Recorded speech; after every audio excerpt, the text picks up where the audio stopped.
ನಮಸ್ಕಾರ ಆತ್ಮೀಯರೇ, media house ಕನ್ನಡಗೆ ಸ್ವಾಗತ. ಕೆಲವೊಬ್ಬರ ಜೀವನಗಳನ್ನ ನೋಡ್ತಾ ಇದ್ರೆ ನಿಜಕ್ಕೂ ಅಯ್ಯೋ ಅನ್ಸುತ್ತೆ. ಕಷ್ಟ ಅನ್ನೋದು ಕೇವಲ ಒಂದಿಷ್ಟು ಜನರಿಗೆ ಮಾತ್ರ ಭಗವಂತ ಸೀಮಿತ ಮಾಡಿ ಬಿಡ್ತಾನ ಅಂತ ಅನ್ಸೋದಕ್ಕೆ ಶುರುವಾಗುತ್ತೆ. ಯಾಕಂದ್ರೆ ಮೋಸ ಮಾಡೋರು, ಇನ್ನೊಬ್ಬರ ತಲೆ ಒಡೆಯೋರು, ಕಂಡೋರ ಕಾಸಲ್ಲಿ ಬದುಕೋರು, ಯಾವಾಗ್ಲೂ ಅನ್ಯಾಯವನ್ನೇ ಮಾಡೋರು, ಇಂಥವರಿಗೆ ಈ ಕಾಲನ ಅನ್ಸ್ಬಿಡುತ್ತೆ. ಕಲಿಗಾಲ ಅನ್ನೋದು ಪಾಪಿಗಳಿಗೆ ಮಾತ್ರನ ಅಂತ ಒಮ್ಮೊಮ್ಮೆ ಪ್ರಶ್ನೆ ಮೂಡುತ್ತೆ. ಯಾಕಂದ್ರೆ ನಿಮ್ಮ ಸುತ್ತಮುತ್ತ ನೋಡಿ, ನಿಮಗೆ ತೊಂದರೆ ಕೊಡೋರು, ಇನ್ನೊಬ್ಬರಿಗೆ ಕೆಟ್ಟದನ್ನ ಬಯಸೋರು, ಯಾವಾಗ್ಲೂ ಕೆಡುಕನ್ನೇ ಮಾಡೋರಿಗೆ ಯಾವುದೇ ತೊಂದರೆ ಇರಲ್ಲ, ಅನಾರೋಗ್ಯ ಸಮಸ್ಯೆ ಇರಲ್ಲ, ಯಾವುದೇ ಕಾಯಿಲೆ ಬಾಧಿಸ್ತಾ ಇರಲ್ಲ. ದುಡ್ಡಿಲ್ಲ ಅಂದ್ರೂ ಇನ್ನೊಬ್ಬರಿಗೆ ಅನ್ಯಾಯ ಮಾಡಿ ಹೇಗೋ ಜೀವನ ಸಾಗಿಸ್ತಾ ಇರ್ತಾರೆ.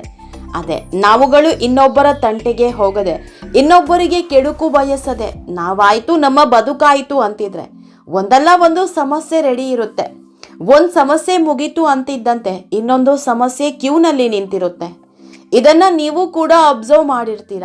ಹೀಗಾಗಿಯೋ ಏನೋ ಈ ಕಾಲದಲ್ಲಿ ಒಳ್ಳೇದು ಮಾಡೋರಿಗೆ ಕಾಲವಲ್ಲ ಅನ್ಸೋದಕ್ಕೆ ಶುರುವಾಗಿದೆ. ಯಾಕಂದ್ರೆ ತುಂಬಾ ಒಳ್ಳೆಯವರು ಅನ್ಸ್ಕೊಂಡವರೆಲ್ಲ ಅಲ್ಪಾಯುಷಿಗಳಾಗ್ತಾ ಇದ್ದಾರೆ. ಪಾಪಿಗಳು, ನರರಾಕ್ಷಸರು ಅನ್ಸ್ಕೊಂಡವರು ಮಾತ್ರ ಭೂಮಿ ಮೇಲೆ ಗೂಟ ಹೊಡ್ಕೊಂಡು ಆರಾಮಾಗಿದ್ದಾರೆ. ಈ ವಿಷಯದಲ್ಲಿ ಕೆಲವರು ಒಂದು ಮಾತು ಹೇಳಬಹುದು, ಸ್ವರ್ಗ ನರಕ ಅನ್ನೋದಿದೆ. ಸ್ವರ್ಗವನ್ನ ನೋಡಿದವರು ಯಾರು, ನರಕಕ್ಕೆ ಹೋಗಿ ಬಂದವರು ಯಾರು, ಸತ್ತ ಮೇಲೆ ಆತ್ಮ ಏನಾಗುತ್ತೋ ಏನೋ ಬಲ್ಲವರು ಯಾರು. ಆದ್ರೆ ಬೇರೊಬ್ಬರಿಗೂ ಕೆಡುಕು ಬಯಸೋರು ಮಾತ್ರ ಭೂಮಿ ಮೇಲೆ ಸ್ವರ್ಗದಂತಹ ಜೀವನ ನಡೆಸ್ತಾರೆ. ಇನ್ನೊಬ್ಬರಿಗೆ ಸದಾ ಕೆಟ್ಟದನ್ನ ಬಯಸುತ್ತಾ ಸುಖ ಜೀವನ ನಡೆಸ್ತಾ ಇರ್ತಾರೆ. ಹೀಗಾಗಿಯೇ ನಟ ದಿಲೀಪ್ ರಾಜಪತ್ನಿ ದೇವರಿಗೆ ಹಿಡಿ ಶಾಪ ಹಾಕಿರೋದು. ದೇವರು ನೀನ್ ಮಾಡಿದ್ದು ಸರಿನಾ ಅಂತ ಪ್ರಶ್ನೆ ಮಾಡಿರೋದು. ಇಷ್ಟು ದಿನ ಮನಸ್ಸಲ್ಲೇ ಇಟ್ಕೊಂಡಿದ್ದ ನೋವೆಲ್ಲ ಕಣ್ಣೀರ ಮೂಲಕ ಹೊರ ಬರ್ತಾ ಇದೆ. ಇದೆಲ್ಲದ್ರ ಬಗ್ಗೆ ಇವತ್ತಿನ ವಿಡಿಯೋದಲ್ಲಿ ಹೇಳ್ತಾ ಹೋಗ್ತೀವಿ. ಅದಕ್ಕೂ ಮೊದಲು ನೀವಿನ್ನೂ ನಮ್ಮ ಚಾನೆಲ್ನ ಸಬ್ಸ್ಕ್ರೈಬ್ ಮಾಡಿಲ್ಲ ಅಂದ್ರೆ ಮಿಸ್ ಮಾಡಬೇಡಿ, ಈಗಲೇ ಸಬ್ಸ್ಕ್ರೈಬ್ ಮಾಡಿ. ಈ ವಿಡಿಯೋನ ಕೊನೆವರೆಗೂ ನೋಡಿ, ನಿಮ್ಮ ಅನಿಸಿಕೆಗಳನ್ನ ಕಾಮೆಂಟ್ ಮಾಡಿ. ಆತ್ಮೀಯರೇ, ಮೊದಲು ದಿಲೀಪ್ ರಾಜಪತ್ನಿ ದೇವರ ಬಗ್ಗೆ ಒಂದಿಷ್ಟು ಮಾತುಗಳನ್ನ ಬರ್ಕೊಂಡಿದ್ದಾರೆ. ಅದನ್ನ ಮೊದಲು ಹೇಳಿಬಿಡ್ತೀವಿ, ಆಮೇಲೆ ಬೇರೆ ವಿಷಯದ ಬಗ್ಗೆ ಚರ್ಚೆ ಮಾಡೋಣ. ನನಗೀಗ ಸದ್ಯದ ಪರಿಸ್ಥಿತಿಯಲ್ಲಿ ಏನ್ ಅನ್ನಿಸ್ತಾ ಇದೆ ಅಂದ್ರೆ, ಒಂದು ಸಂಸಾರ ಹೇಗಿರಬೇಕು ಅಂದ್ರೆ, ಒಬ್ಬ ಗಂಡ ಹೆಂಡತಿಯನ್ನ ಯಾವಾಗ್ಲೂ ಹೊಡಿತಾ ಇರಬೇಕು, ಕುಡಿದು ಬಂದು ಗಲಾಟೆ ಮಾಡ್ತಾ ಇರಬೇಕು. ಒಬ್ಬ ಹೆಂಡತಿ ಯಾವಾಗ್ಲೂ ಗಂಡನನ್ನೇ ದೂಷಿಸುತ್ತಾ ಇರಬೇಕು. ಮಕ್ಕಳು ತಂದೆ ತಾಯಿಯನ್ನ ಗೌರವಿಸಬಾರದು, ತಂದೆ ತಾಯಿಯೂ ಅಷ್ಟೇ ಮಕ್ಕಳನ್ನ ಯಾವಾಗಲೂ ದೂಷಿಸುತ್ತಾ ಇರಬೇಕು. ಒಂದು ಮನೆಯಲ್ಲಿ ಶಾಂತಿ ನೆಮ್ಮದಿ ಅನ್ನೋದೇ ಇರಬಾರ್ದು, ಒಬ್ರಿಗೊಬ್ರು ಕಿತ್ತಾಡ್ಕೊಂಡೇ ಇರಬೇಕು. ಯಾಕಂದ್ರೆ ದೇವರಿದ್ದಾನೆ, ಹುಷಾರಾಗಿರಿ. ಯಾರ ಮನೆ ಚೆನ್ನಾಗಿದೆ, ಯಾರ ಮನೆಯಲ್ಲಿ ಯಾವಾಗ್ಲೂ ನಗು ಇರುತ್ತೆ, ಯಾರು ತುಂಬಾ ಖುಷಿಯಿಂದ ಬದುಕ್ತಾ ಇರ್ತಾರೋ ಅಂಥವರ ಮನೆ ಮೇಲೆ ಅವನಿಗೆ ಯಾವಾಗ್ಲೂ ಕಣ್ಣಿರುತ್ತೆ.